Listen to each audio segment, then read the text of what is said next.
Hari Om. Let us chant from verses 16 to 25 of chapter 6.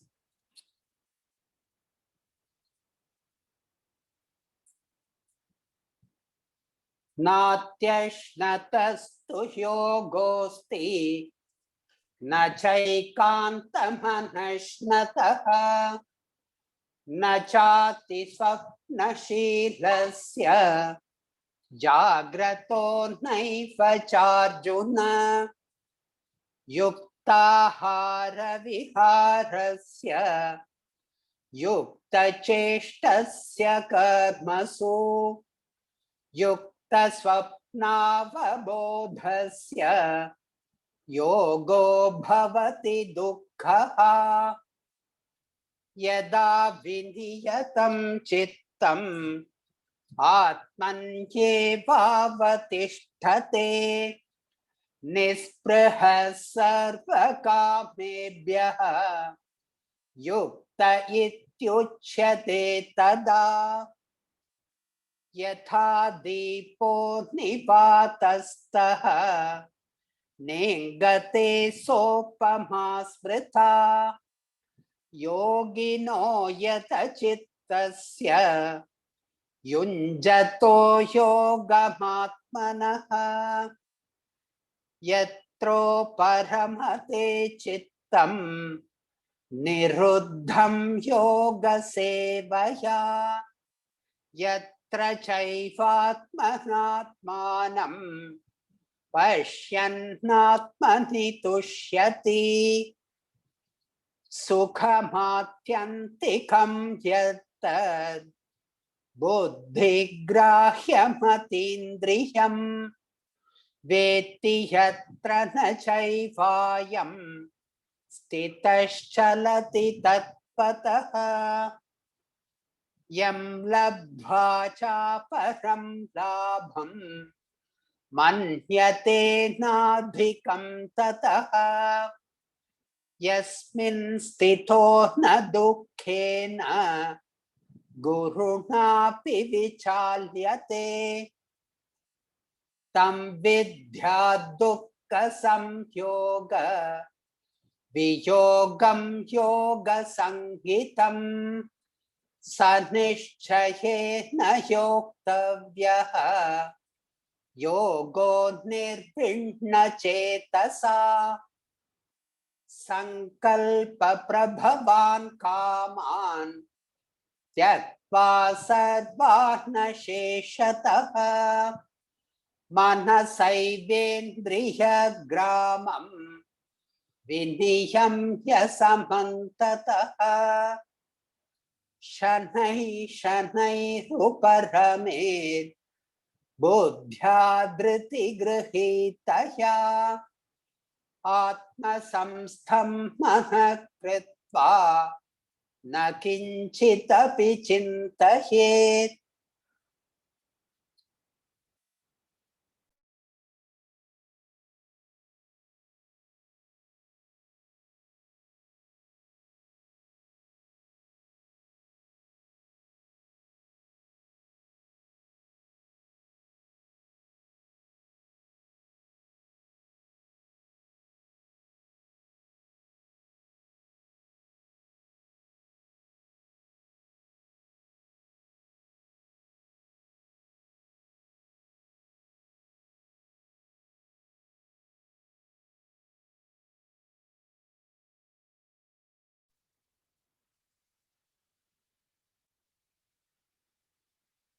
Verse number 20.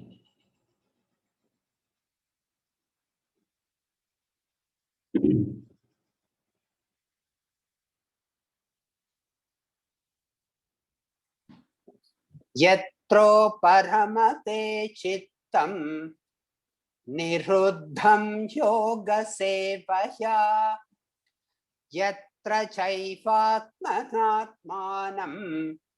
पश्यन्नात्मनि तुष्यति यत्रो परमते चित्तं निरुद्धं योगसेवया यत्र चैवात्मनात्मानं Pashyannatmani tushyati. When the mind restrained by the practice of yoga comes to rest, and when seeing the self alone by the self, it is satisfied in the self. When the mind restrained by the practice of yoga comes to rest, and when seeing the self alone by the self, it is satisfied in the self.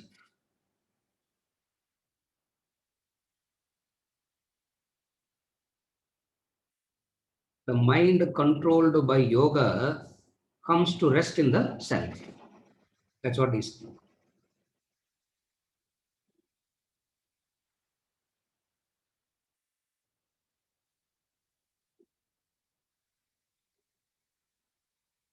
Chittam uparamate. When the mind comes to rest. When the mind comes to rest, restrained by the practice of yoga, and when seeing the self alone by the self, it is satisfied in the self. So, when the mind comes to rest. So, what is he saying? In all these verses, from verses 20 to 27, he will be giving 7 indicators of the state of self-realization, Nirvikalpa Samadhi, 7 indicators. From verses 20 to 27, as we go along, I'll keep indicating that. 7 indicators. In this verses, 2 indicators. The first indicator is Tit Chitta Uparamanam. When the deep mental quietude, the first indicator of. Second indicator, he says, is Atma Darshanam. Pashyan Atmani Tushyati. Yatra Chaivatmanatmanam Pashyan Atmani Tushyati. The second. We'll go through the what he is trying to say, we'll study now. Samadhi, the state of self-realization, is the mind has become one with the self.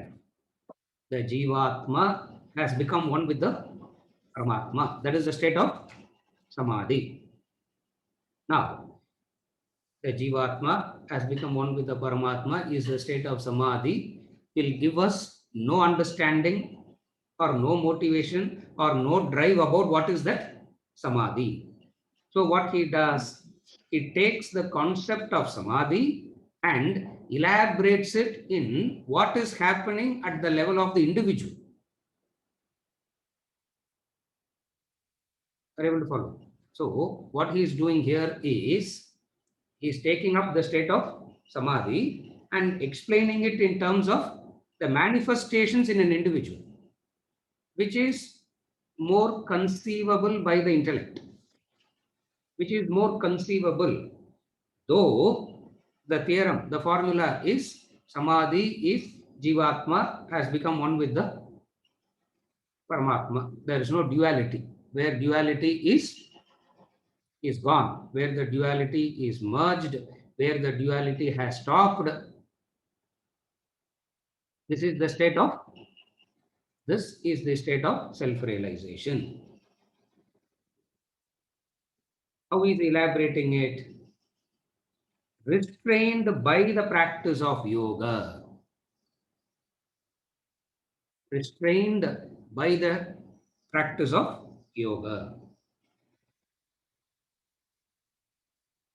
A disciplined person is the one who has the mind under control. That's the indicator of discipline. That is why mind doesn't like discipline at all. Mind always resists discipline in all forms. Why? Because discipline is the indicator of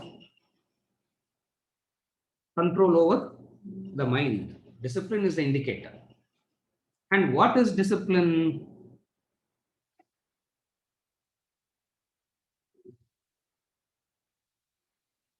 The thoughts seek the object of its desires. As soon as you wake up, the thoughts go seeking the object of the desire. Desire for wealth.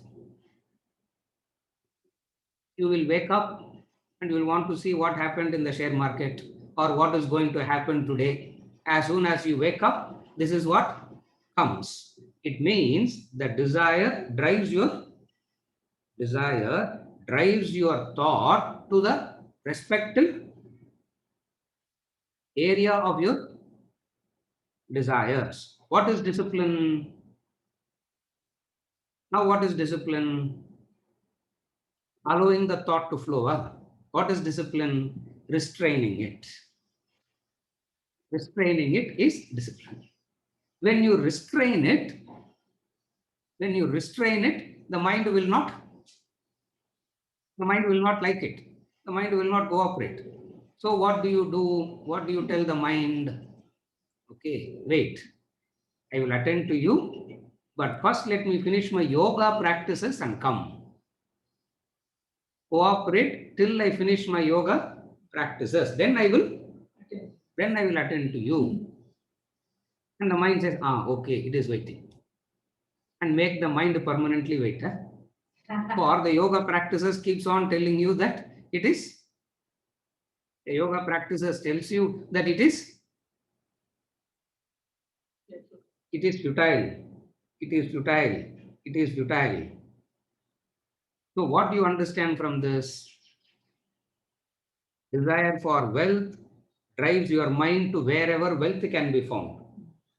Desire for sports will drive your mind to the sports field.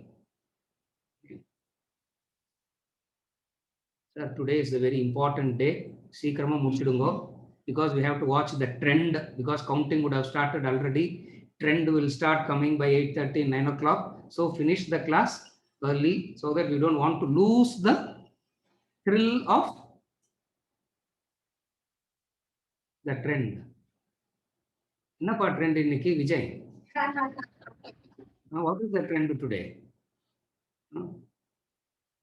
Yeah. As soon as you wake up, thoughts go there. It means that's the area of your interest. Restrained by the practice of yoga, the mind comes to rest means thoughts are not. Mind comes to rest means thoughts on divine. Understand? See, in the case of an enlightened person, there's no problem at all. In the case of an enlightened person, it's very easy to describe. In 10 minutes, we can finish off all the verses if we take the stance of the self-realized person and speak. But then we speak that and we try to elaborate and see how we can find some help for us, for our sadhana also. Two ways we look at it. What is it? So thoughts resting on the self, thoughts comes to a rest means it is not zero thought. It is not absence of thought. It is thoughts resting on the self. So when the mind comes to rest, how does the mind comes to rest? He's saying mind comes to rest. And how does the mind comes to rest? By the practice of yoga, meaning disciplines. Yoga means, what is word yoga means?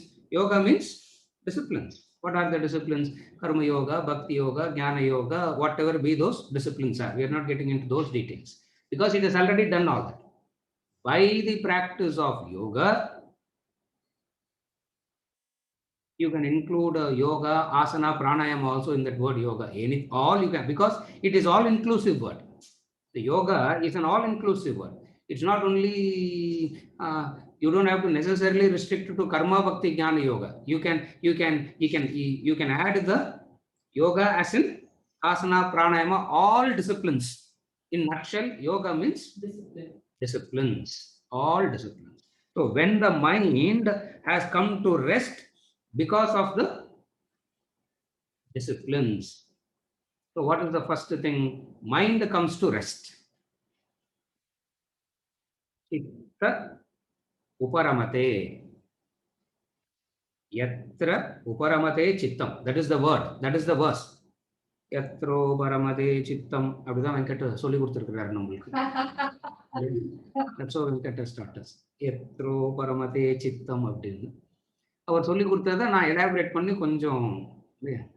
So chittam uparamate yatra, meaning when the mind comes to rest. How does it come to rest?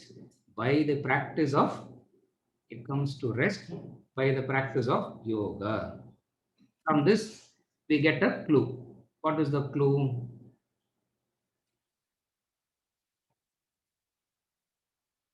Peace of mind comes through discipline. That's the clue. That's the indicator here. Peace of mind comes through discipline, only. அப்படி போட்டுக்கணும். Peace of mind comes through discipline. அப்படின்னு full stop. You don't put a full stop there. Peace of mind comes through discipline, only, then full stop.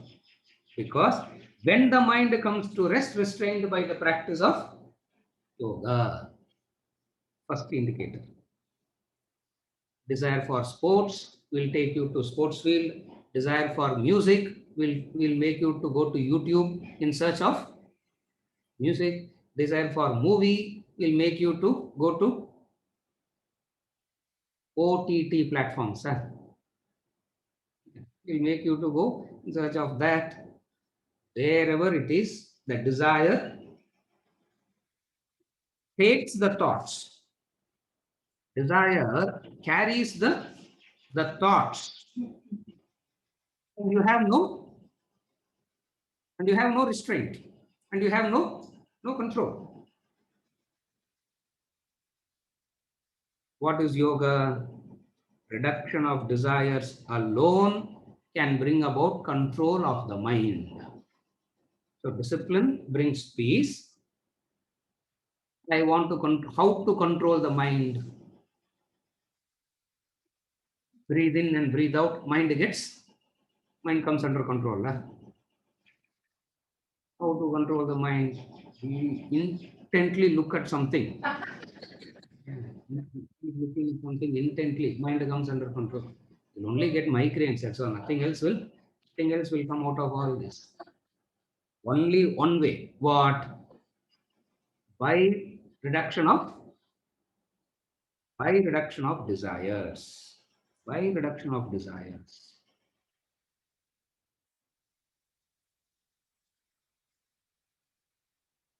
When the desires are reduced, the mind is subdued. The vega, the force of the mind is subdued.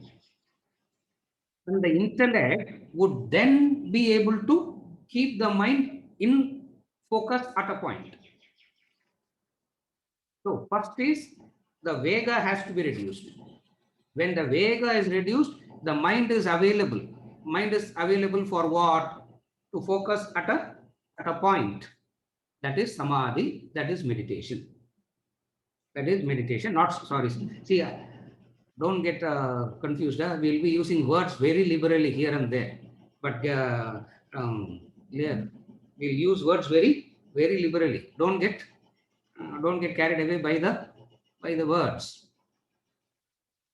Words are ரொம்ப carefully பேசணும்னா, the only way to be very careful with the words and speak, you have to prepare the speech and come.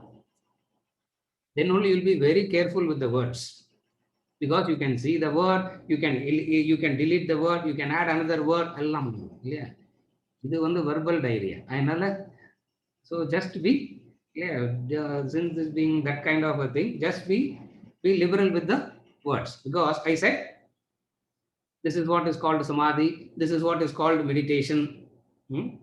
What it means is all thoughts are centered on self.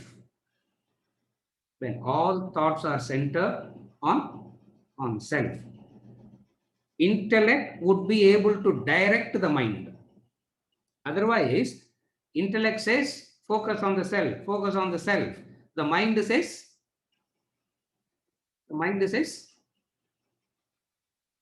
self, I will focus later. Mind will not say, I will not focus. Observe your own mind. It will not say, I will not focus on self. It will not say, I will not focus on divine. It will only say what? And you also fall for it. What does the mind say? Later. Appuram paakalam. Later, not now. That's all. It's not that I am not telling you I will not focus on the self. We'll do it later. When is that later? Let the children grow first. Once they are grown, the children are grown. What happens? Vedanta only has said obligations, no, sir. We have to fulfill our obligations, no? Grandchildren. The mind doesn't. Mind will always say, it will never say no to the self. It will always say later.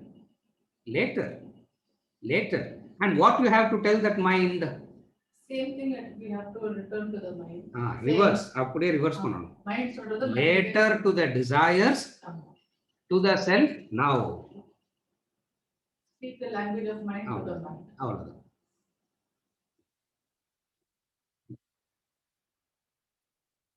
Speak the language of the mind to the mind now. Correct.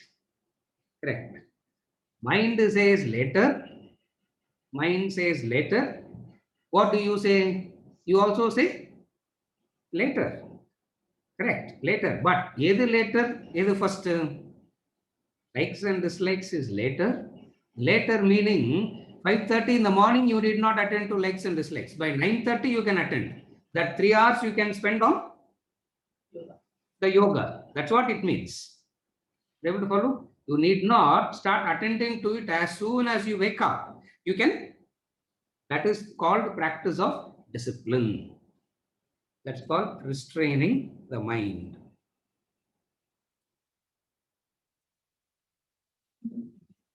Deep mental quietude. That's what meant by comes to rest. A deep mental quietude, because technically speaking, the ego is not evoked. The ego is subdued. Where the ego is subdued, the mind is calm. Where the ego is evoked, mind is agitated, disturbed. From another angle, where ego is evoked, mind gets agitated. How does the ego get evoked? Kartrutva, bhoktrutva. I am the karta, I am the bhokta. How does knowledge brings about a quietude? Knowledge brings about a quietude like this. It tells you, you are two. As a human being, you are two. Knowledge says that. What is the two? You are the doer and you are the experiencer of your doing. It's called karta and bhokta. A human being is two. What are the two? You are the doer and you are the Experiencer. You are the experiencer of My doing. the doing. Karta and bhokta. Are you able to follow? Are you okay till now? Of these two, who is helpless? Of these two, who is helpless? There are two things we said, karta and bhokta, the doer and the experiencer, experiencing the consequences of the doer. Of these two, who is helpless? The bhokta is helpless. The experiencer is helpless. Why? Because he can't do anything. No, he only has to experiences the consequences of the Doer. doer. Therefore, the bhokta is looking at the doer as it were. Yeah. Whatsoever you do it carefully, for you will do and you will go away. Who's experiencing? No. No. Therefore, knowledge comes and says, be careful about the intellect says, be careful about your what you should be careful about. If the bhokta, if you want the bhokta to be enjoying everything, what you have to be careful about? You have to be careful about the doing part. And how do you do anything? Thought, word, and deed. Manasam, Vachikam, Kayakam. The thought, the word, and the deed. Therefore, discipline means what? Discipline means what? Practicing yoga means what? Careful about the thought, careful about the word, careful about the deed. When you are careful about the thought, the word, and the deed, the ego is not evoked. When the ego is not evoked, the mind is at peace. Are you able to follow? The bhokta part is helpless and ignorant also. That is why the bhokta part ignorant also. That's why it blames the external for the experiences it goes through. Vedanta comes and says, as a bhokta, realize that as a bhokta, look at the karta. As a bhokta, don't look at the world outside. Are you able to follow? As a bhokta, you will always look at the world outside. That is why there is a universal conviction that world is the cause for Joys. world is the cause. I am not the cause. World is the universal conviction. And whatever the universal convictions are, Vedanta has to say the opposite. No. Why? Because universal convictions are all born of ignorance, avidya. It is ajnanam. It's ignorance. Are you able to follow? Therefore, what should you focus on? Focus on how to make my experiences better, how to make life better. Focus on your doing. Huh? How to, are you able to follow now? How to make my experiences better, how to make my life better. Focus on your doing. That focus on doing is discipline. That focus on doing is called yoga, discipline. And when you do that, the mind is at peace. The mind is at peace. That peace, are you okay till now? Are you okay till now? Yes. There is a clarification. I'll explain the clarification. Yes. Experiencer is helpless because of the doer.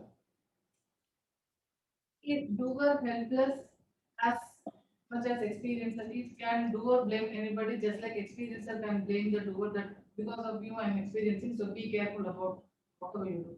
Can doer blame anybody saying because of somebody's doing, I am also as a doer helplessly bound by certain doings? The clarification is, the helplessness only you gave us a comfort. Now say how the karta is also helpless. Is karta also helpless? What she is asking is, okay, bhokta is helpless. Can we say karta is also helpless for he is driven away by something? Karta also claims helplessness by saying the world is so tempting, the world is so attractive, what can I do? Karta also pleads helplessness when he is tempted. The world comes and tempts, temptations of The world, the sense indulgences, the temptations makes the karta also believe that one is, as a karta, I am helpless because world is very tempting. As a bhokta, I am helpless because the karta is already tempted. Are you able to follow how it is happening deep inside you? Shankar, Ponar notes correct இருக்குதா? As the bhokta is helpless over the karta. Karta says claims helplessness over the temptations. அதுக்கு தான் sir easiest வழி என்ன? That is where everybody believes the easiest way is escapism, run away. Escapism, run away. Are you able to follow? Escape and run away. Krishna is saying escapism doesn't, you cannot escape. And for escapism also, mind will come up with an argument. What is the argument? See, what is Arjuna doing in chapter 1? I have studied Vedanta. Now I want to pursue the self and Brahman and all that. Therefore, children will grow, and for them to grow and become better and all will take 15-20 years. I am not going to waste my time attending to that. I will want to pursue Brahman and comes to Brahman. What will Krishna tell Arjuna? What will Krishna tell that person? What will Krishna tell that person? Go back. It doesn't work. Go back. It doesn't work that way. Why? Because sitting here, your mind will run there. Are you able to follow? Sitting here, the mind will run there. Sitting here, the mind will run there. Therefore, what do you understand? From here, you understand the formula. What do you understand? It is not the world that is tempting you. Your desires look for, that's how we started. Your desires look for that. Desires force the mind to look for the specific thing. As a neutral person, you walk into a school, you will see 1,000 children. As a neutral person, you go, you will see 1,000 children. All 1,000 children are samam pashyati. You see everybody equal. Same school. Your children is studying. What will happen? As soon as you go, your eyes will scan that 1,000 and finally gets fixed on. The eyes will scan that 1,000 and finally gets fixed on that two or that one. The scanning is because of your desires. Therefore, bhokta cannot do anything, karta can do something. That's why our pere karta.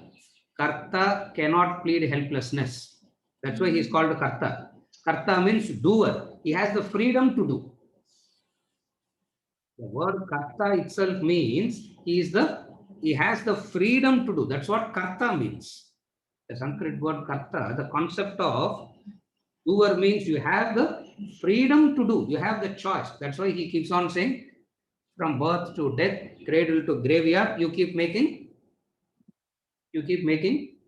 choices. That is the karta. Therefore, a karta cannot claim helplessness. That's why he is called karta. He cannot claim helplessness. If karta is also helpless, na class alone, we have to close all the classes, we have to close all the yoga, we have to close everything. Why? Because helpless? No.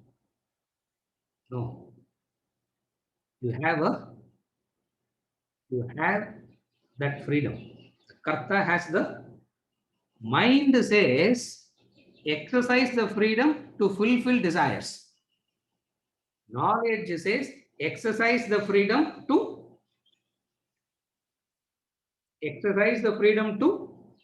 transcend the desires. So, but nevertheless, freedom does exist. Are you able to follow? Therefore, is it okay?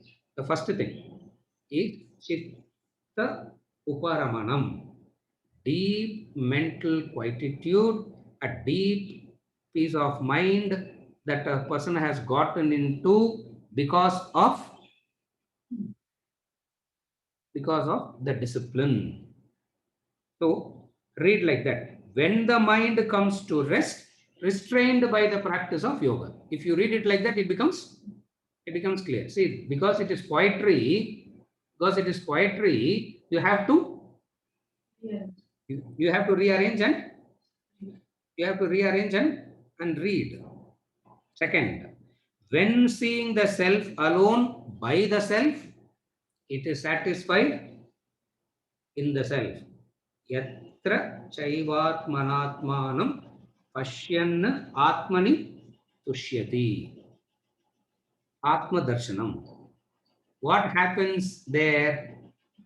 What happens when the mind comes to rest, restrained by the practice of yoga? What happens? It's not you will fall off to sleep. It's not that it will become zero. It will not that it will become nothing. What will happen? Seeing the self alone by the self. Capital self, capital S, small s. Capital S, small s. When seeing the self alone, when seeing Brahman alone by the individual, by seeing the divine alone by the individual, that individual is satisfied in Brahman. According to what becomes easy.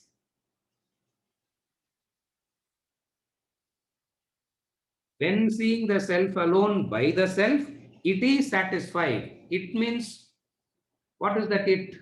Who's that it? That individual. That individual is satisfied in the self.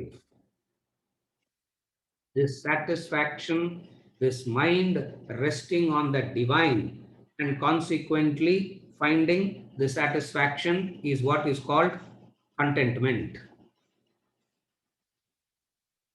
This satisfaction is what we call as contentment. Why we call that as contentment? Because that divine being infinite by nature, there is no need for craving, there is no need for longing, there is no way that you are going to miss anything. There is no way that you can lose it. There is no way that you can miss it. There is no way that you need to long for it. Agitation comes when you are longing for something, when you are missing something, when you are afraid that it will be taken away from you. When it comes to the divine, none of this applies. Are you able to see? Again, I repeat. Agitation comes when you are longing for something. You have it and you are missing it now. The third point is the fear that it can be taken away from you. All this takes away the contentment. The satisfaction, contentment is taken away because of these reasons. Satisfied in the self, by the self means what? Satisfied in the self, by the self. It means what? None of this applies because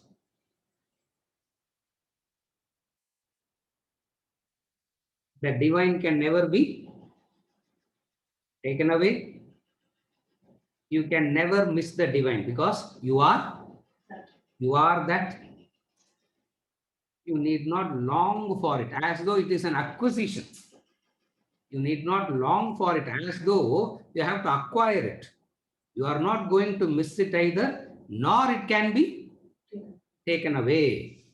When the mind realizes that there is something that it need not long for, when the mind realizes that it is not going to miss something, when the mind recognizes that it cannot be taken away, mind finds contentment, satisfaction. Are you able to follow?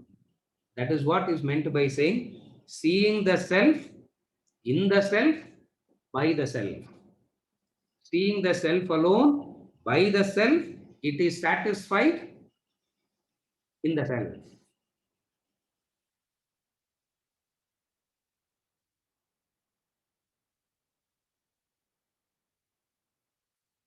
Richest person wants more riches. We have seen that study, no? The most beautiful person wants more beauty. The most powerful person wants more power. Why? Anything acquired will be lost. Anything acquired will be lost. Body is acquired, therefore the body will be lost. How much ever you try to hold on to the body, how much ever you try to hold on to the body, the law applies. What is the law? You can claim my body, my body, my body, but you will lose the body. Why? Because body is that which is all that is acquired will be lost. Therefore, how much ever wealth you acquire, you know that it will be lost. Very soon somebody will replace you. Very soon somebody will replace you. Therefore, any acquisition can never bring this satisfaction. Why? Because of the inherent defect in acquisition. Dosha. Acquisition has a dosha in it. This is Vedanta. You understand this, you will know how to deal with it and not have that spirit of hoarding, acquiring. Are you able to follow? Acquisition has a dosha. What is the dosha? It will be lost. Yeah.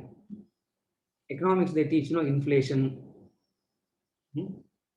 Value goes on diminishing.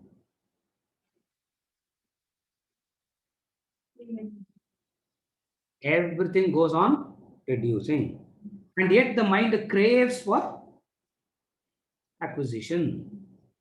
When the mind is taught, when the mind has understood that there is something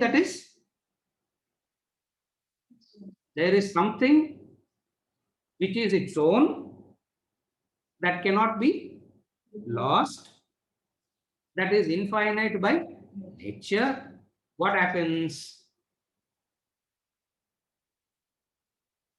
Tushyati.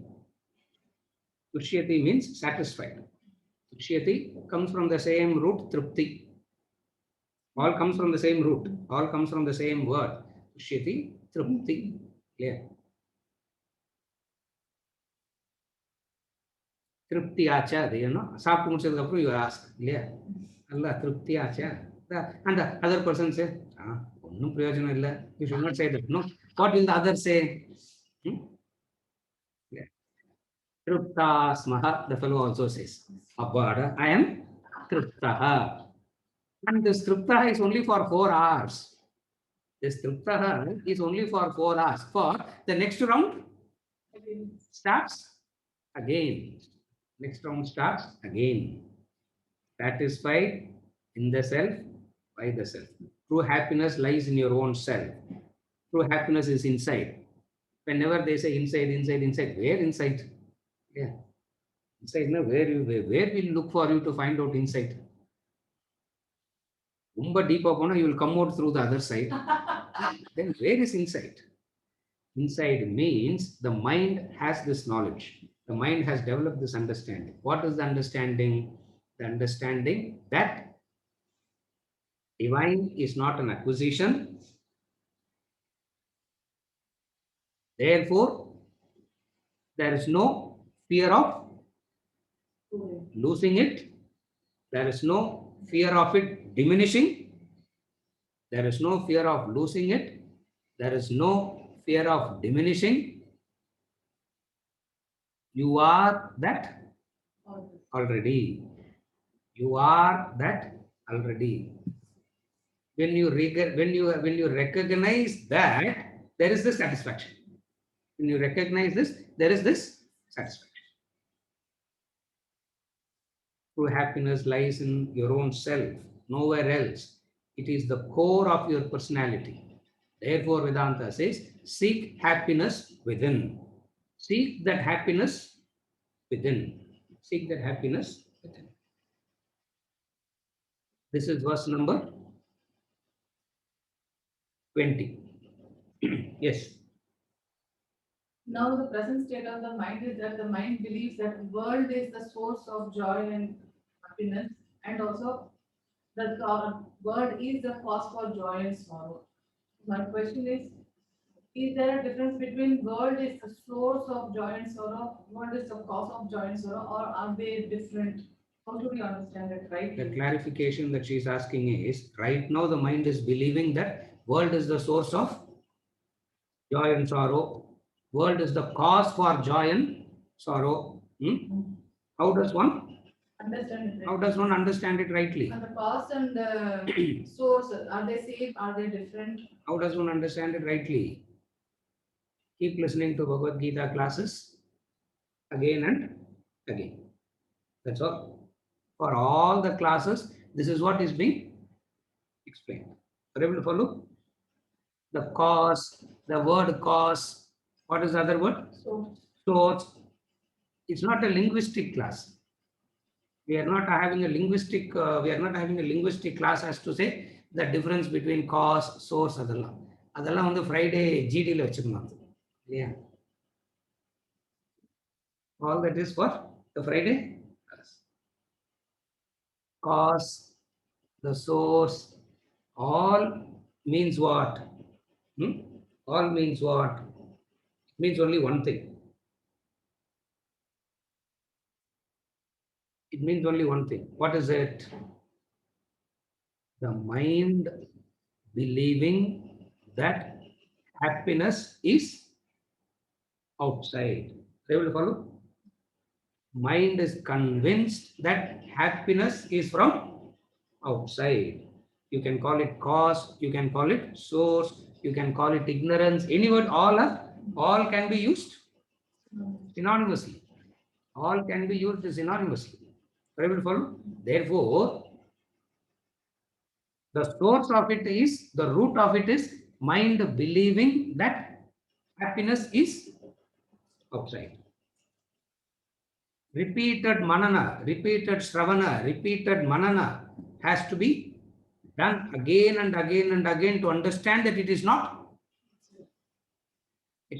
outside. That's why manana is so important. And you can't just mechanically repeat it. Happiness is not outside, happiness is not outside, happiness is not outside, it is inside, happiness is not outside, it is inside. You can't mechanically repeat it either. That is why in each and every class we try to analyze it from as many angles as possible so that some conviction comes. Are you able to follow? Therefore, the source of it is what? The source of it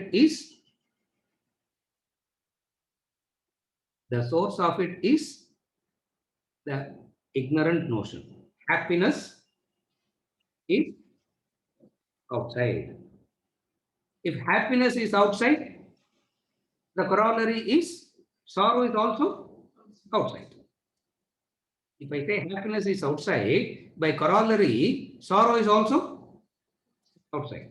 Vedanta comes and says, joy and sorrow is not outside. Joy and sorrow is because of Joy and sorrows because of your joy and sorrows because of what? Because of your desires. Desires born out of ignorance. It is because of your desires. It is because of your desires. You stand in front of the mirror. Does the image has any reality? You stand in front of the mirror. You see the image there, correct? World is like that. World is like that mirror. World is like that mirror. Your desire make you to see. There are 1000 multifarious fields of activity in this world. Do you see everything? You see only one. Why you see only one? Why you see only one? That is because of you. It is because of your desire. Therefore, what you see is because of your desires. Clear? Verse number 21. Padinga. Clear? Think about it. Yes, 21.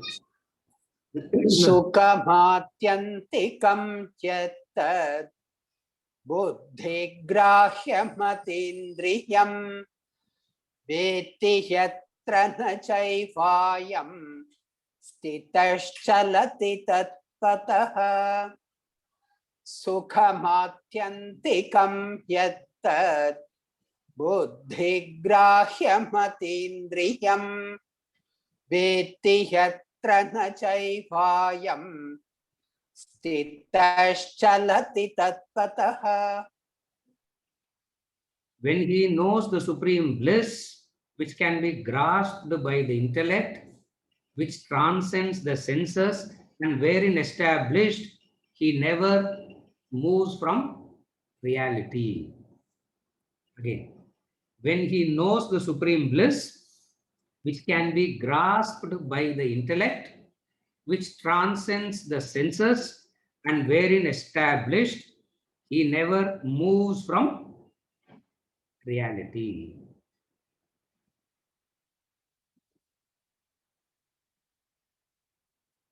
A couple of twists.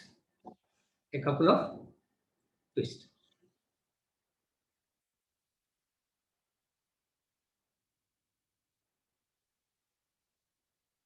Atyantika Sukham. Sukham Atyantikam. That is the word. You have to reverse it to study. Atyantikam Sukham. Infinite bliss.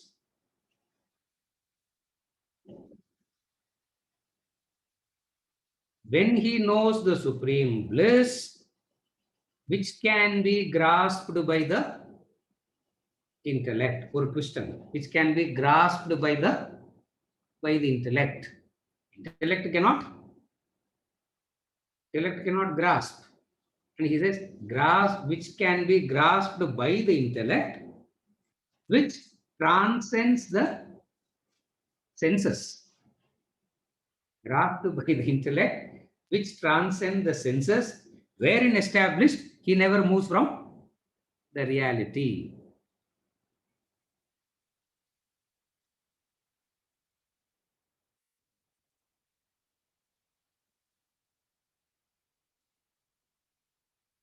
Their confusionless are very clear. The verse is very clear. நீங்க explain பண்ணும்போது தான் confusion. Confusion comes only after you explain. Before that verse is very, very clear. Where is it? When he knows the supreme bliss, which can be grasped by the intellect, which transcends the senses, and wherein established, he never moves from the reality. Atyantika Sukham, Tattvanishtaha. Two indicators again. Atyantika Sukham and Tattvanishtaha. These are all the indicators. You have to these are all the what we call as keywords. These are all things that are the indicators. Atyantika Sukham, supreme bliss. Third indicator. The third indicator, supreme bliss.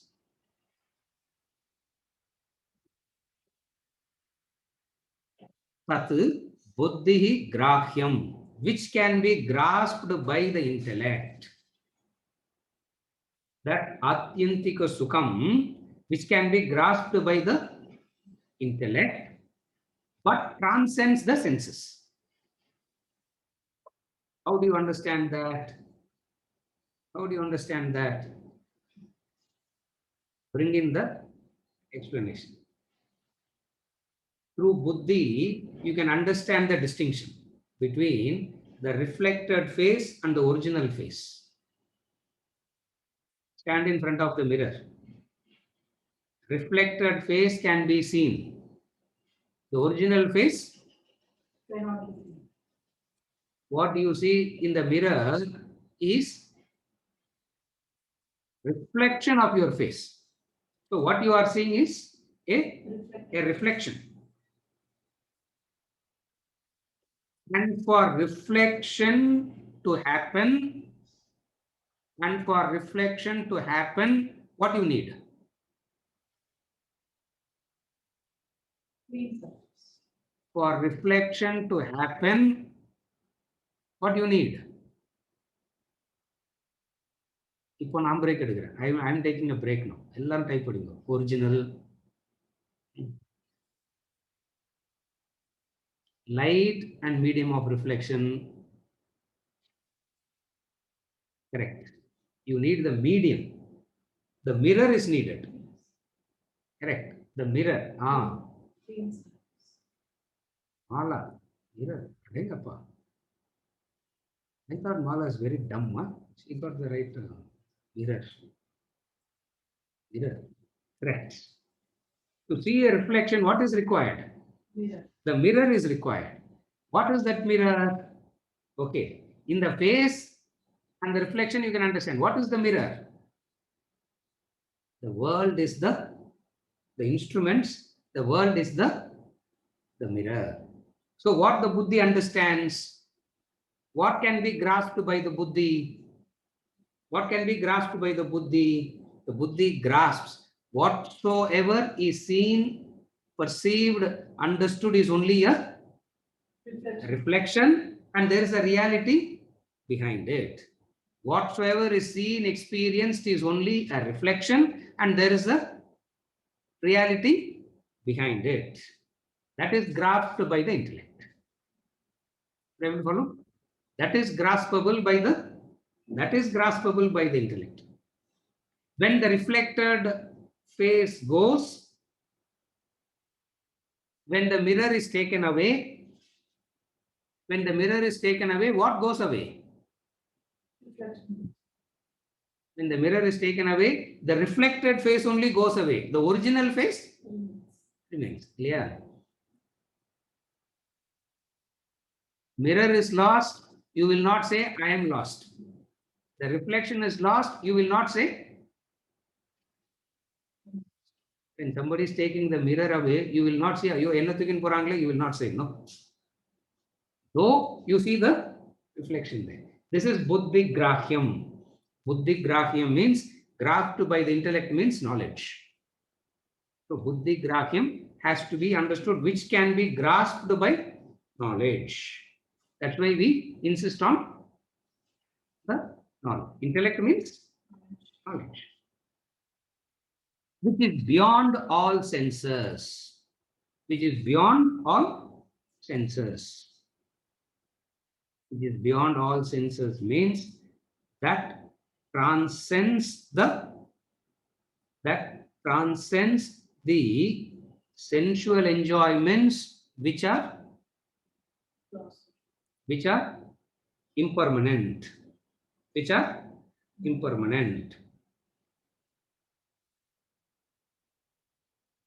Anything of the instruments is impermanent.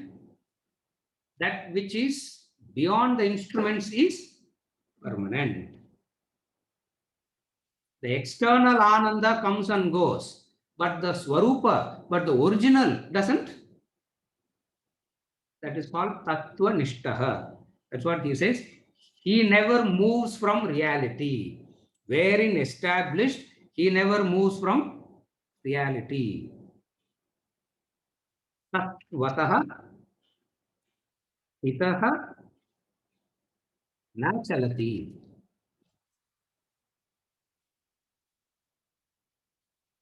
Stitaha, established. Stiram Marga. Stitaha na, he is firmly established.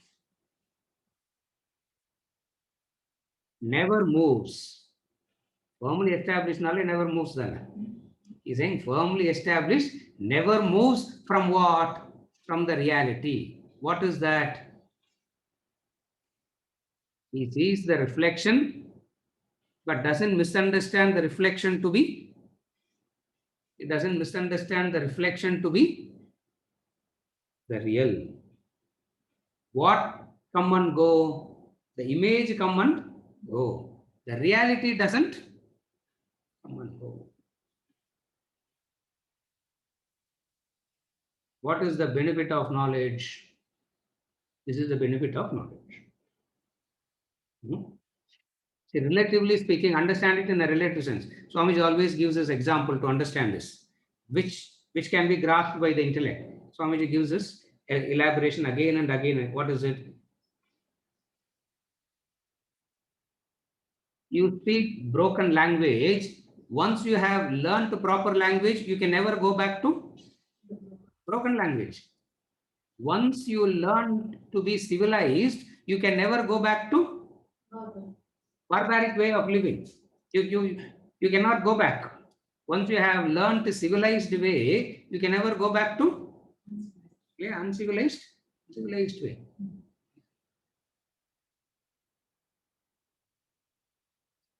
He will look like he looks like so.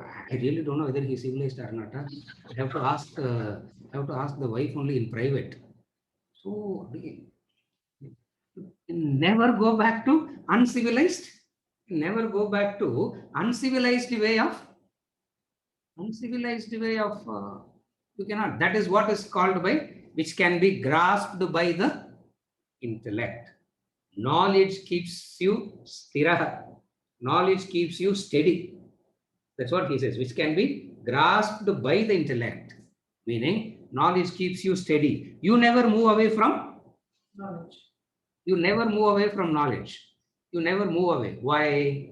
Because Upanishad gives this example. Upanishad gives this example.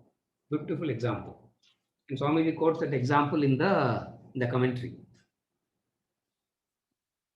Spiritual growth is likened to the bridge, like the ladder, like the bridge. Every step you take and look back, it's vanished. Every step you take and look back, it's gone. It's gone. The question of going back doesn't arise at all.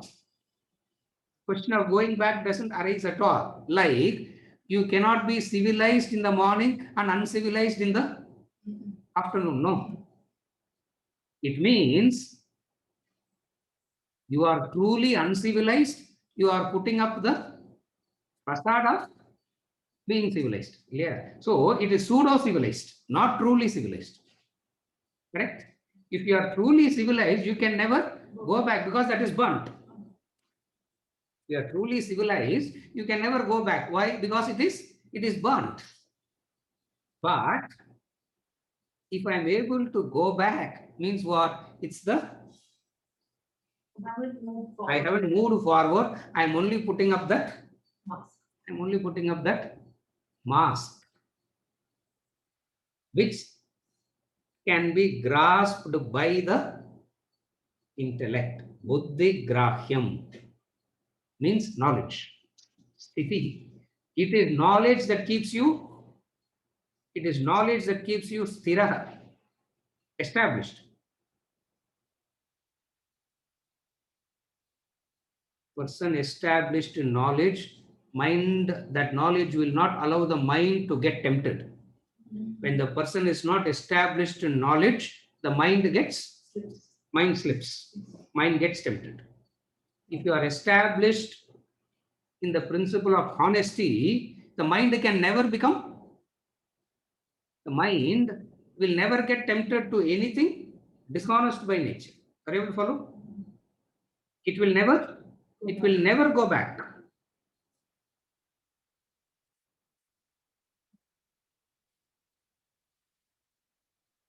It's attributed to Churchill. I really do not know. It is hearsay only, or I have tried verifying the source. I'm not able to, therefore I'm saying, but then the principle is correct.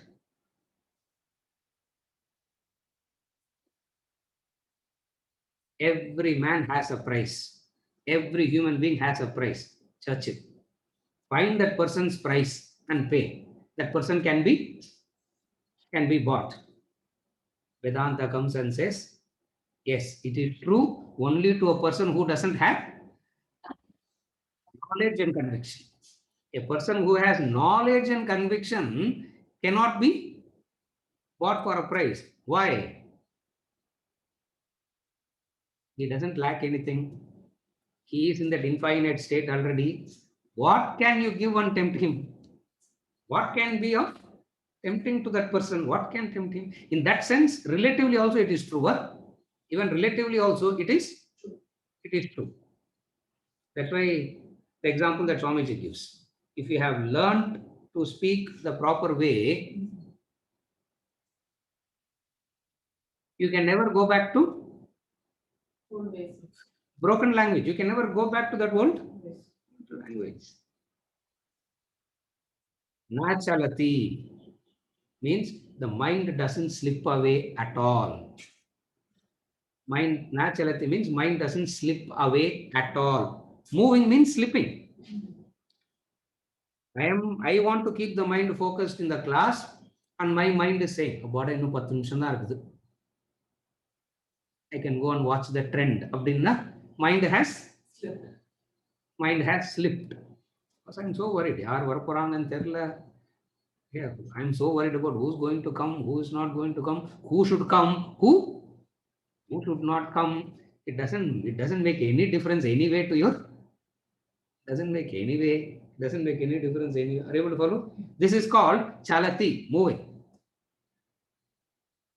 The mind does not slip away at all. The thought flow is continuous towards the divine, towards the self, towards Brahman, and the mind doesn't slip away at all. Why? Because buddhi grahyam. Because of established in knowledge. Buddhi grahyam means attained through knowledge. He is not saying self-realization can be grasped by intellect. He is not saying that. He's not saying that. He's saying that it will not move away from the sense of conviction that the buddhi develops through manana, Sravana, manana, and tapas and all that. The sense of conviction that the intellect develop, the mind will not Move at all. slip. Mind will not move. Mind moving is an indication of lack of conviction. Mind moving is an indication of lack of conviction. Intellect not established. Yes. Intellect not yet established. That's why he says, which can be grasped by the intellect, you can, wherein established, he never moves from reality.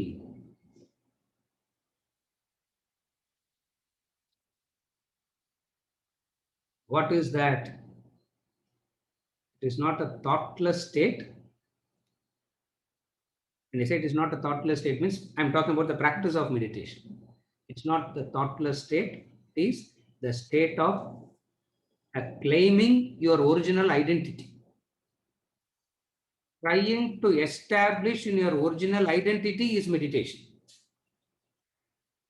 Trying to establish, trying to ascertain, trying to regain your original identity is, in fact, the entire spiritual path is that only, but it is done so more directly in meditation.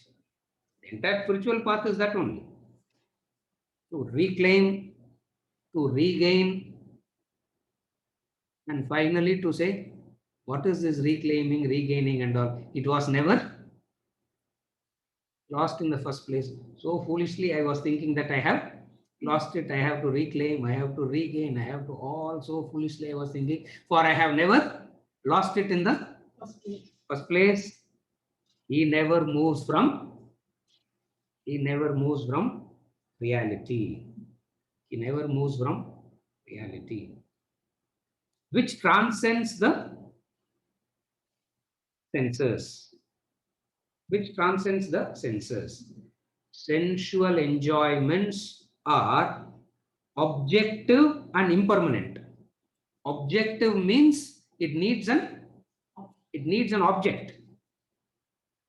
Sensual enjoyments are objective because it is in need of an object. Number two, they are impermanent.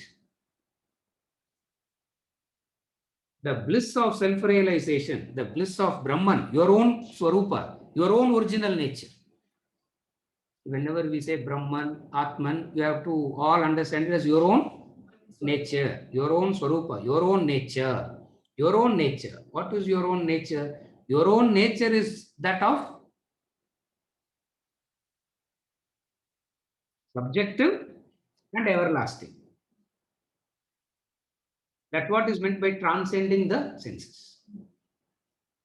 In relation to the sensual enjoyments, it is objective. Tabular column, left hand side, right hand side. Sensual enjoyments. What is sensual enjoyment? Objective, impermanent. What is the bliss of reality? The bliss of self-realization? Subjective, everlasting, permanent.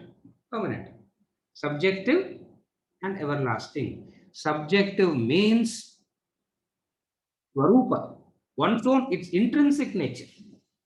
Subjective means one's own intrinsic nature. Therefore, Atindriyam, beyond all sense pleasures, which are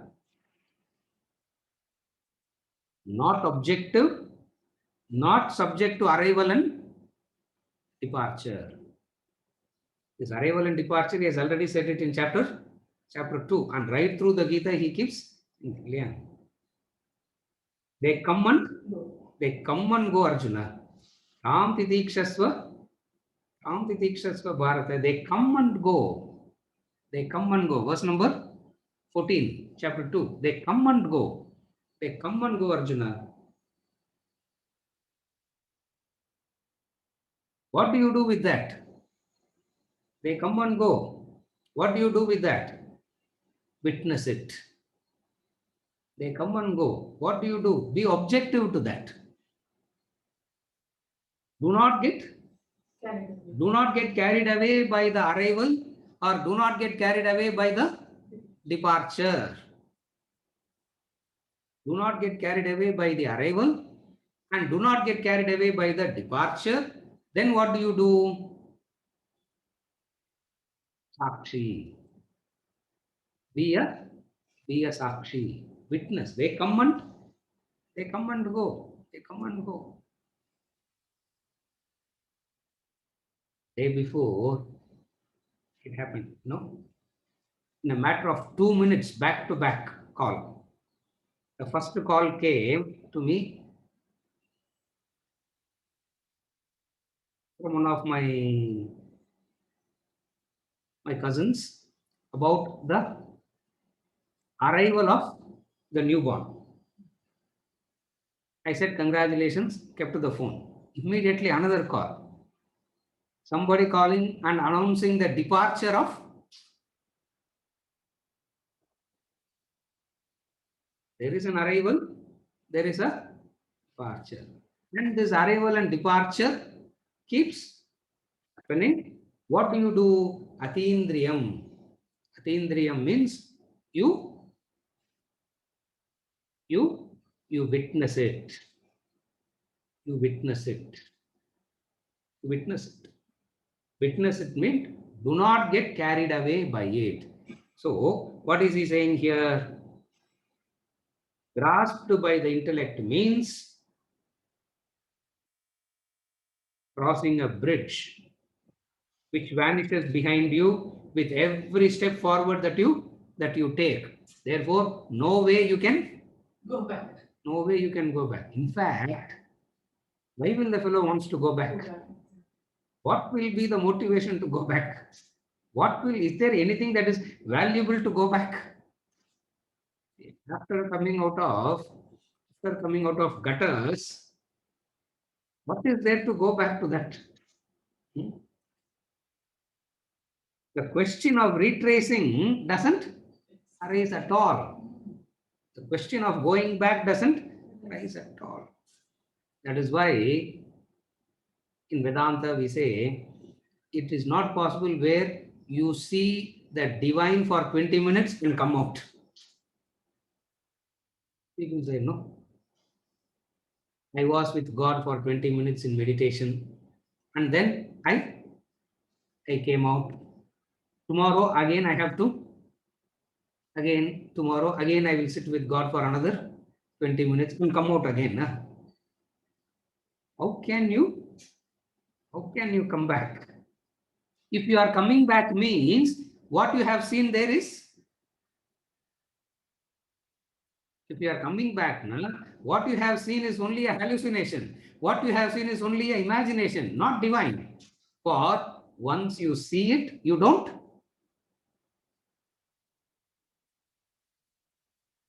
Na chalati tattvataha stifihi. That's why we call it as tattva nishtaha, established in reality. So, what are the two things here? Atyantika sukham. Atyantika sukham means permanent. All that the senses can know is only impermanent. Here senses means include body, mind, intellect, all. All that the instruments can know is only impermanent. And impermanent can only associate with the impermanent, no? How can the impermanent associate with permanent? How can the impermanent know the permanent? So all that the instrument knows are impermanent only. Why? They come and go. Here is through buddhi, through knowledge, through understanding, you are a nishtaha. Tattva nishtaha. Tattva nishtaha means established in reality. Tattvataha, established in reality. Therefore, atyantika sukham and tattva nishtam. Previously, what he said, chitta uparamanam atma darshanam. Chitta uparamanam atma darshanam, and now he has gone to atyantika sukham and tattva nishta. 4. And then he goes on to explain a few more things. Up to 27, we are going to see the same thing. Huh? Up to 27, we are going to see the same thing. Very, very, very beautiful. What does a wise person rejoice over? What will a wise man rejoice over?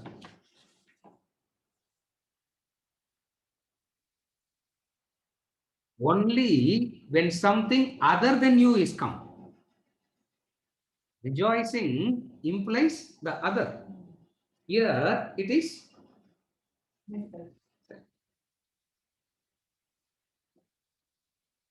Here he is talking about a person who is rejoicing in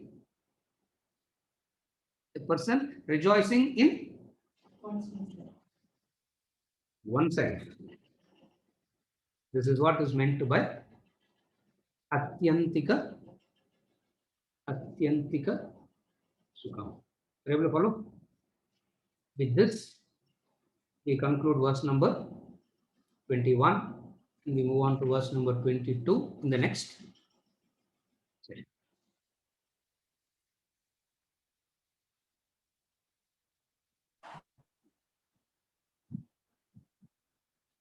Venkat ஏதாவது இருக்குதா? Mala has a question. மாலாக்கு already award கொடுத்துட்டோமே. We have already awarded her. So therefore, yes, Mala.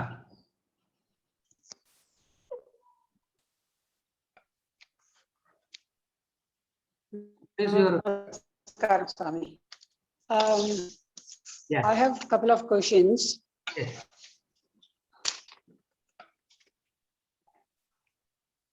Audible? Yes.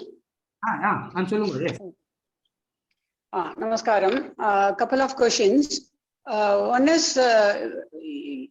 we were speaking about this reflection of our face in the mirror, etc. In that context, I would like to understand, I mean, what my desire I mean, I see corona everywhere, for example, in the current scenario. So in that particular example, what is that desire that I am seeing? Because you are saying that desire is what is reflected in what we see. So in this context, just as an example, what is the desire here? And other question is, this Karta has the freedom to do, it cannot claim helplessness. But Karta, when he or she is under the control of the parents, in at least in our culture, feels helpless because parents forces us to do. For example, my mother forced me to do many things that I did not like, and I did not even know that I can say no. And my same mother is forcing her granddaughter now to do what she likes. And I don't know what advice to give to the small baby now, because I suffered, and my next generation is also suffering. So, and that's the next question. And Parampara of suffering because of lack of knowledge. Yes. First question. We'll take one at a time. First question. Disease. The disease never causes, though it would be a bit harsh to hear this in the time of this, because everybody is emotional now. Everybody is so emotional. Now, the reality is what? It is not the disease that is causing that suffering. Suffering is because of fear. Disease never causes suffering because body means the very word deha in Sanskrit means that which has vyadi inherent in it. Deha means that which is of the nature of diseased. So disease is not alien to the body. Disease is not alien to the body. It can fight or it will give up. It's natural. It will fight. Sometimes it will fight. Sometimes it will give up. It's not as this is the dharma of the body. The fear is of the mind. The agitations is of the mind. What is the agitations? The fear is always of the mind.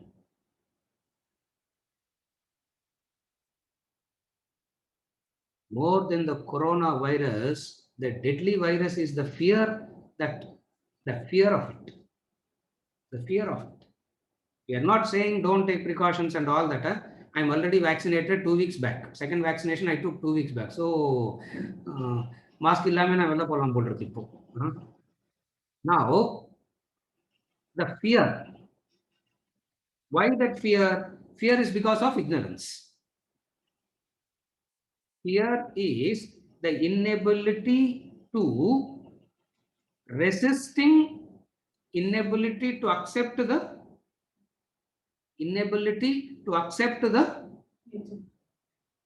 nature of the body. The inability to accept the nature of the body. What is the nature of the body?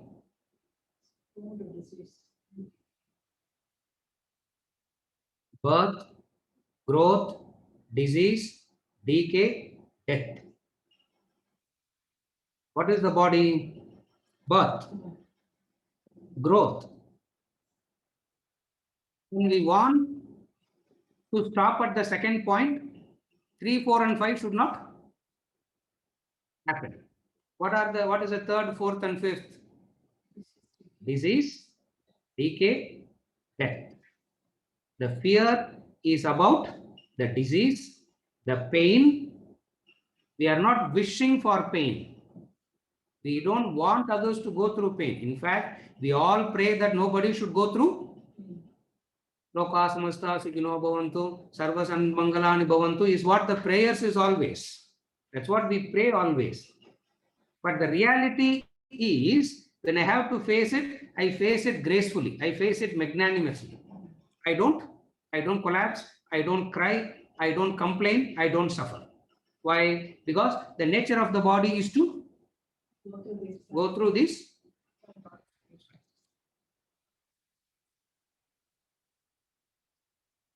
What is the 5?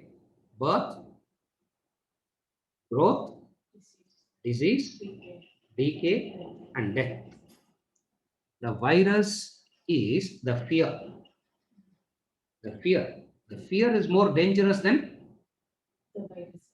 the fear is more dangerous than the actual virus. I'm not saying actual virus is not dangerous. I'm not a medical person, so I'm not saying it is dangerous, not dangerous. I'm not commenting anything on that side. It is the fact of life. What is the fact of life? Birth, growth, disease, decay, death is the fact of life. Wherever possible, we take precautions. Wherever possible, we try to attend to it. But deep inside, what is understanding? It is subject to change, modification, disease, decay, and death. Therefore, I do not fear it. I do not fear it. When I am not fearing it, I become prayerful. When I am not fearing it, I become truly prayerful. Strength, that is what is called as mental strength. And knowledge gives you this mental strength. Is it okay, Ma? The first question? Yeah. The second question. In all cultures, not only in this culture, parents are attached, obsessed to their children. It's not only in this culture. Everywhere it happens. Everywhere people are attached and obsessed.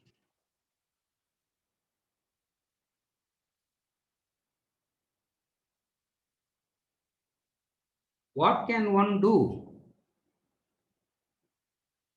The first sign, that's why Swamiji always gives this. When they are too suffocated, either they turn into a rebel or they turn into a vegetable. Two things happens, he said. When parents suffocate, two things happens. Either they turn into a rebel or they turn into a vegetable.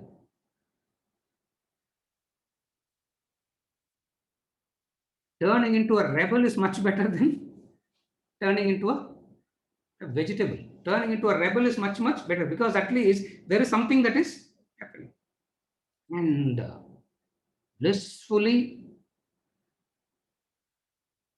one generation goes away in ignorance, passing on the wisdom to the next generation. The parampara of suffering we continue. There. Parampara of ignorance we continue. From one to the other. Does that mean that parents should stop telling them? Does that mean parents should stop advising them?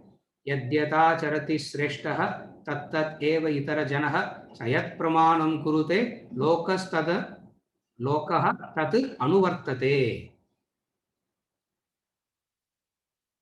Yadyata charati sreshtaha. We become a parent must focus on becoming a sreshta. When you become a sreshta, you are telling them. How are you telling them? How are you telling them? Yadyata charati sreshtaha tattat eva itara janaha sayat pramanam kurute. Whatsoever you do becomes the pramanam for them to follow. Therefore, parent has an obligation to guide the child. Parent has an obligation to guide the child. And how that guidance should happen? Acharati. By them following that achara. Achara means discipline.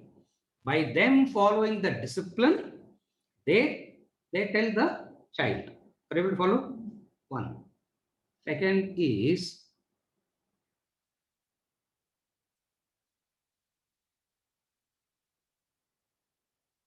when a child is 15, it would be, when the child is 15, it would be sensual, it would be indulgent.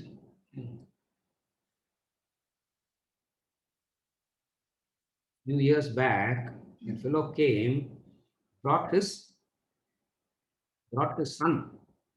He was in 9th class. He was in 9th class. They brought their son to me. Father and mother crying. I said, what happened? First thing I looked at the boy and said, I asked him, why did you come? He said, uncle, he said. I asked him, uncle, I said, okay, then go out and play with your. Ravindran also has the same experience. He's sitting there. Ravi, are you here? Ravindran, correct. Yeah, he brought his daughter. I converted him instead of converting the daughter. He got. So be careful. If at all you are bringing in, you will get converted. Not. Srikant, Syria. So that fellow came. I told him, I didn't want to come, uncle. They brought me. I said, get out, go out and play. So he went out and started playing with Swati. I asked the father what happened. He looked at the mother, saying, you say. I looked at the mother. I said, what happened? He's looking at the husband and saying, you say. And both of them are not saying. I said, hey, how long there? No, yaru gothru sollunga. The mother overheard the boy talking to the friend. First of all, that's a mistake. Why should the mother overhear the boy talking? When the mother overheard the boy talking to the friend, in the course of conversation, the boy used 2-3 foul words. 15-year-old boy, what will he use? Yadyat, acharati, sreshtaha, idallam pesuvanga. What will the 15-year-old boy? So he used 2-3 foul words. That's all. The mother thought the child is going to become a terrorist and convince the father. The father is also convinced that the son is going to become a terrorist and blow up the whole world. Now I have to tell the boy what? Use refined language. Say good morning in the morning. Say good afternoon. Say this. Say that. Sorry. I said, idam problem. Yes, sir. Do you have any other problem? No. I said, okay, wait. Literally, it happened that quite a few know it also. That's why I'm giving this example. I called my daughter. She was same age. I said, how many foul words you know? How many foul words you know? Some 25, 30 she knows. Some 25, 30 foul words she knows. Oh, okay. Meaning Allah? Yeah, I know. So casual. Editing, இதெல்லாம் record பண்ணாதீங்க. இதெல்லாம் record பண்ணா அவ்வளவுதான். Disclaimer போட்டுருங்க. யாரோ பேசுறாரு, நான் பேசல. Finally, they got a heart attack. Who taught you those meanings? So casually she turned back and said, Appa, needana solli kutta. She went away. A 15-year-old child, you don't want the 15-year-old child to behave like a 80-year-old person. Yadyata charati sreshtaha tattat eva itara janaha sayat pramanam kurute lokas tadanu vartate anuvartate. They will follow whatsoever They will follow whatsoever you do. Therefore, it is imperative on the parents to follow a life of discipline, achara, and then give that, understand that at 15 they will be. Yeah, suddenly at 15, if the child comes and says, what is real, what is unreal, na, I will get scared. Huh? Because a 15-year-old child should come and say, I saw a boy, I'm attracted. I saw a girl, I'm attracted. That doesn't mean that they are going to become. A 60-year-old person comes and says, this is ugly. A 15-year-old saying, this is not ugly. They able to follow? ரெக்கார்டிங்லேருந்து இதெல்லாம் எடுத்துருங்க வெங்கட். யார்கிட்டயாவது சொல்லி இதெல்லாம் remove பண்ணணும். அப்புறம் இதை மட்டும் edit பண்ணி அது பாஸ்கர் வேற கேட்பார், இதை மட்டும் போடலாமான்னு. எல்லாத்தையும் விட்டுட்டு இதை மட்டும் போடலாமான்னு கேட்டா நான் என்னத்த சொல்றது? He does that, no, Venkat? No, Bhaskar only does that, all that, no? First of all, in the Zoom class, வேணான்னு சொன்னேன். அதான் விடுங்கப்பா, no? Everybody, one corona, you are free, I am free, all of us are free. No, we should do the Zoom. I said, okay, we'll. And then recording. ஒன்னும் பேச முடியல. Recording நாக்க, what all we want to say, we are not able to say. What all we don't want to say is what we are saying. Able to follow? यद्यदाचरति श्रेष्ठः तत्तद् एव इतरजनः यत् प्रमाणं कुरुते लोकस्तदनु वर्तते. Out of real compassion, we have to be really loving. We have to be really have true love to give freedom to the other. To give freedom to the other, you need your love there has to be a purity in that love. Then only you can give freedom to the other. Freedom means what? Freedom means a few mistakes would be, a few mistakes will happen, a few mistakes will be made, but then you are there to help them back. You need real love. Is it okay, Mala? The second question. That's all only, no? Do you have any third question? One more is there. Venkatachala. Yeah. I have a quick question, more in the nature of a confirmation. Yeah. My question, I think, excellent 2 verses. Very good. You are right. Okay. Excellent 2 verses. The question I have is, it appears that intellect alone. Already, you are right. Thank you so much. It appears intellect alone among Yes. the body mind Yes. has a capacity to penetrate, Yes. and that goes beyond the Yes. normal instruments. Yes. Is intellect, you're born with the intellect, or is it trained by Shravana Manana as it develops? And Yes. finally, Yes. it alone gets a glimpse of Correct. the supreme before it dissolves into Yes. the permanence. Yes. So, what trains the intellect? Shravana Manana. Only that. Yes. If all human being is born with a potential intellect. Okay. It's potential, just as muscle is a potential. All human beings are born with not already strong muscles, potential. More you exercise it, more it becomes stronger. Similarly, intellect is a potential. One has to make an effort to exercise it. And it is always better to exercise when it is young, fresh, not so much conditioned. Shravana, Manana is the method. Buddhi, the intellect, becomes strong, penetrative capacity by Shravana and Manana. That is the established, proven, time-tested generations. That is the Guru Shishya Parampara. That is the Guru Shishya Parampara itself. It happens through Shravana and Manana. You are right. It happens through Shravana and Manana. So the one last question, Yeah. does it have the capacity that Yes. without even the support of the Shabda Pramana, like Yes. for people like Ramana Maharishi and others, they Yes. can go beyond and Yes. get it? Yes, it is possible. Very few exceptions are there, and exceptions don't make the rule. There are a few exceptions. Yes, there are a few exceptions, and exceptions don't make the rule. How we answer for that is, at some part of time in the past, he has done all that. For nobody will be, if no work is done in the past, he would not be born with that.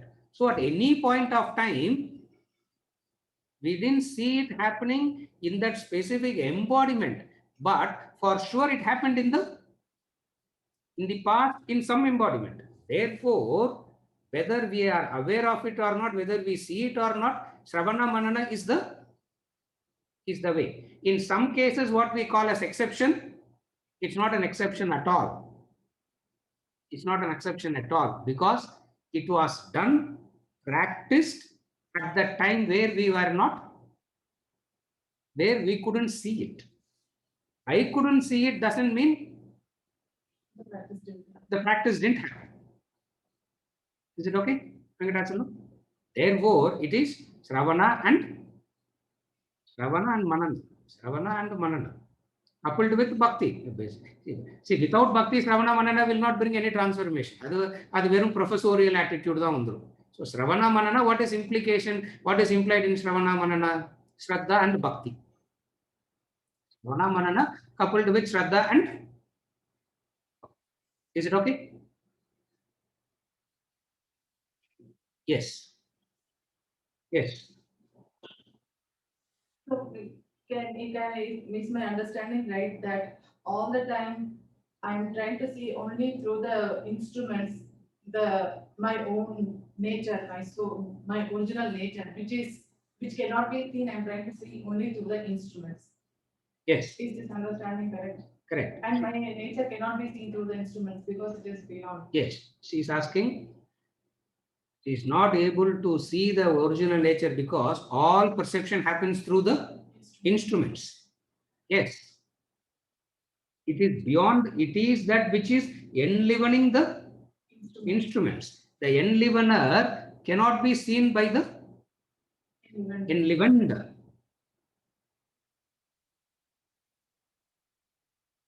The battery that lights the torch, Ramtirtha gives this example. The battery that lights the torch cannot turn back and light the battery. For it is that which is illuminating. With the eyes you see everything, but with the eyes you cannot see. You cannot see self. Therefore, all that is seen through the instruments is objective, reflected, conditioned. All that is seen through the instruments is reflected, conditioned. Reflection of the pure self, conditioned by Nama Rupa Guna Karma.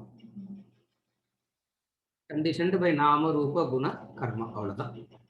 Is it okay? Venkat, ஒரே ஒரு question எடுத்துட்டேன். ஏன்னா ரொம்ப தைரியமெல்லாம் கிளாஸ்ல பேசிடுறேனோ இல்லையோ.